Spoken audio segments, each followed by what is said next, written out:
नमस्कार। वनडे मैट्रम्स के इस खास कार्यक्रम में आइए आज हम सब चर्चा करते हैं इंसानी फितरतों के कितना करीब है रोबोट। शुरुआत करते हैं चीन की राजधानी पेजिंग में कल यानी 12 सितंबर से शुरू होने वाले रोबोट्स मेले से। जी हाँ, चीन की राजधानी पेजिंग में कल रोबोट्स का मेला लगेगा। दुनिया भर के वैज्ञानिक यह प्रदर्शनी करेंगे कि उनका रोबोट इंसानी फितरतों के कितने करीब है या फिर इंसानों से किन मामलों में और कितना बेहतर। एलन मस्क की इलेक्ट्रॉनिक कंपनी टेस्ला के हालिया दावे पर यकीन करें तो वह ऐसा रोबोट तैयार कर चुकी है जो कई मायनों में हम इंसानों से बेहतर होगा। इससे पहले कई रोबोट विज्ञानी कह चुके हैं कि कामकाज में दक्ष रोबोट के सफल निर्माण के बाद अब उसमें इंसानी हाव भाव और संवेदनाएं भरने की कोशिश में वे लोग जुटे हुए हैं। कभी कभी सोचता हूँ कि भौतिक विकास का जो मॉडल दुनिया ने चुना है उसका हासिल क्या हुआ। इस मॉडल में एक तरफ जहां इंसान का तेजी से मशीनीकरण हो रहा है, वहीं दूसरी तरफ मशीनों का इंसानीकरण।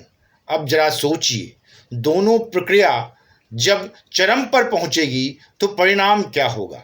शायद इंसान और मशीन का फर्क ही मिट जाए या फिर मशीन इंसानों से भी आगे निकल जाए। दरअसल इंसानों की मदद के लिए शुरू हुई रोबोट बनाने की कवायद जरूरत के दायरे से बहुत आगे निकल चुकी है। अब विज्ञानी कृत्रिम इंसान बनाने की कोशिश में जुटे हैं।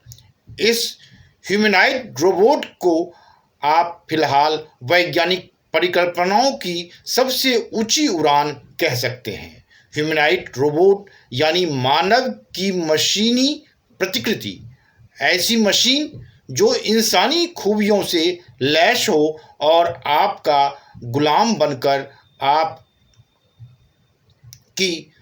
मुसलसल खिदमत करे।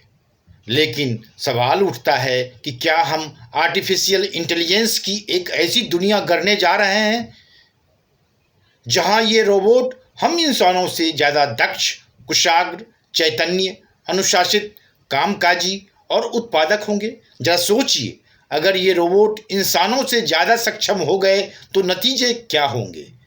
फिर मानव जीवन का संचालन कहीं इन रोबोट्स के हाथ तो नहीं सिमट जाएगा। 2 दिन पहले अखबारों में छपी एक अन्य खबर के मुताबिक इटली के विज्ञानियों ने गहन शोध में पाया है कि रोबोट से आंखें मिलाने से आपकी यानी इंसानों की तर्क शक्ति कम हो जाती है। शतरंज की बाजी हो या गणित के सवालों का सटीक हल, आम मानव मस्तिष्क पर ये रोबोट भारी पड़ चुके हैं। माइक्रो सर्जरी से लेकर उपग्रह प्रक्षेपण जैसी विशेषज्ञता में रोबोट अपना लोहा हम इंसानों से मनवा चुका है। जापान के प्रोफेसर हिरोशी इशिगोरा ने ऐसा रोबोट बनाने में सफलता पाई है जो न केवल उनकी तरह दिखता है बल्कि उनके बदले क्लास भी लेता है। दुनिया की पहली ह्यूमनॉइड रोबोट यानी मानव की मशीनी प्रतिकृति सोफिया बनाने वाली हांगकांग की कंपनी हैंसन ने दूसरा ह्यूमनॉइड रोबोट भी बना लिया है और इसका नाम रखा है ग्रेस। यह न सिर्फ आपके आदेशों का पालन कर सकता है बल्कि आपसे संवाद करते हुए इंसानों की तरह चेहरे पर हाव भाव के जरिए अपनी भावनाएं भी प्रकट कर सकता है। फिलहाल इसे चिकित्सकीय सहायक के तौर पर तैयार किया जा रहा है ताकि कोरोना जैसी महामारी के मरीजों की देखभाल में इसका इस्तेमाल किया जा सके।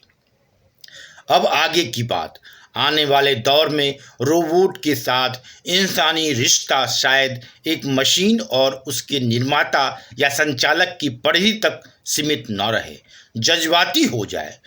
फ्यूचरोलॉजिस्ट मौजूदा दौर के परिप्रेक्ष्य में भविष्य की रूपरेखा खींचने वाले डॉक्टर इयान पियर्सन कहते हैं कि शायद 2050 तक इंसान रतिक्रिया भी ह्यूमनाइड रोबोट के साथ करे। रोबोट पर काम करने वाले विज्ञानी मैट मैकमुलन ने तो इस प्रोजेक्ट को अपनी जिंदगी का लक्ष्य बना लिया है। सोचिए, इंसानों की जिंदगी से संवेदनाओं का लोप और मशीनों से संवेदनाओं का स्पंदन, आखिर किस ओर जा रहे हैं हम? आपके पास कोई तार्किक जवाब हो तो हमें बताइएगा जरूर। अगली कड़ी में इन ह्यूमनाइड रोबोट का मूड बिगड़ा तो संकट बड़ा होगा, इस पर भी हम लोग चर्चा करेंगे। धन्यवाद।